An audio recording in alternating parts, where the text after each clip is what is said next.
Hogwarts जादू अकादमी की train में रॉन अंदर आया और हैरी के सामने बैठ गया। ये उनकी दूसरी मुलाकात थी। जब रॉन ने हैरी का नाम सुना तो वह दंग रह गया। जादुई दुनिया में कोई नहीं था जो न जानता हो कि युवा हैरी ने शक्तिशाली वोल्डेमॉर्ट को हरा दिया था, जिससे उसके माथे पर बिजली जैसी निशानी बनी। जल्दी ही दोनों साथी बन गए। दोस्ती के लिए अमीरजादे हैरी पॉटर ने कुछ जादुई सिक्के निकालकर सभी नाश्ते खरीद लिए और दोनों ने मिलकर खाए। रॉन का चूहा बैन बैन खाने का आनंद ले रहा था। इस समय बाहर से हरमाइनी गुजरी और पहली नजर में हैरी पॉटर को देखकर बहुत उत्साहित हो गई। उसने अपनी जादू की छड़ी निकाली। ओकुलस रिपेयरो। हैरी की आंखें तुरंत ठीक हो गई और उसके बगल में बैठा रॉन फिर से डर गया। कुछ ही समय बाद ट्रेन स्टेशन पर पहुंची। हैग्रिड प्रोफेसर दीपक लेकर प्रथम वर्ष के छात्रों का स्वागत कर रहे थे। हैरी और रॉन ने अपनी चौगाएं पहन ली। उनके साथ उतरकर छोटी नावों में सवार होकर आगे बढ़े। यहीं सामने ही हॉगवर्ट्स जादुई अकादमी है। म्यूजियम पहुंचने के बाद पहले साल के नए छात्र धीरे धीरे ऊपर जा रहे थे। उद्घाटन समारोह में भाग लेने की तैयारी कर रहे थे। उससे पहले मैगोनागल प्रोफेसर नए छात्रों को उद्घाटन समारोह की प्रक्रिया के बारे में बताती हैं। छात्रों को 4 हाउस में से एक में नामांकित किया जाएगा, जिनमें शामिल हैं Gryffindor house, Hufflepuff house, Ravenclaw house और स्लिथेरिन हाउस। इस समय नेवी का पालतू जानवर बाहर दौड़ पड़ा।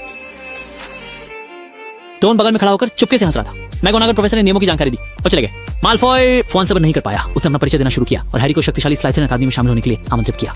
इस समय रोन हंसने लगा।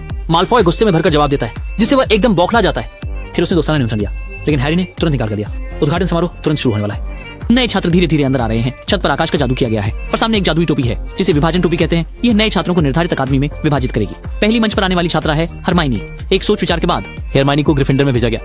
डंबलडोर ने तालियां बजाई। माल्फॉय को यह बहुत अजीब लगा कि टोपी पहनने से पहले ही उन्हें स्लाइथेरिन हाउस में भेज दिया गया, जो जाहिर तौर पर उनके परिवार की पृष्ठभूमि से संबंधित था। इस समय स्नैप केवल हैरी पॉटर को घूर रहा था। उसकी बिजली जैसी निशान हल्का दर्द करने लगा। जब रॉन की बारी आई तो वह कांपते हुए वहां गया। सौभाग्य से वह भी ग्रिफिंडर में आ गया। जब हैरी पॉटर की बारी आई तो यहाँ तक कि डंबलडोर प्रिंसिपल भी बेचैन हो गए। हर कोई हैरी के भाग्य की प्रतीक्षा कर रहा था। इस बात ने वास्तव में विभाजन टोपी को मुश्किल में डाल दिया, जिसने सोचा कि उसके पास विशेष क्षमता है और निश्चित रूप से वह एक ढलने योग्य प्रतिभा है। लेकिन हैरी ने दृढ़ निश्चय किया कि वह स्लिथेरिन नहीं जाएगा, इसलिए अंतिम उसे ग्रिफिंडोर में इच्छा अनुसार भेज दिया गया। डंबलडोर खड़े हुए और ऐलान किया कि उद्घाटन समारोह शुरू होता है और टेबल पर तुरंत भोजन की कतारें लग गईं। काश मेरे हर प्रशंसक के पास इस तरह का जादू होता। खाने के बाद ये जादुई दुनिया का अध्याय आधिकारिक रूप से शुरू होने का संकेत है।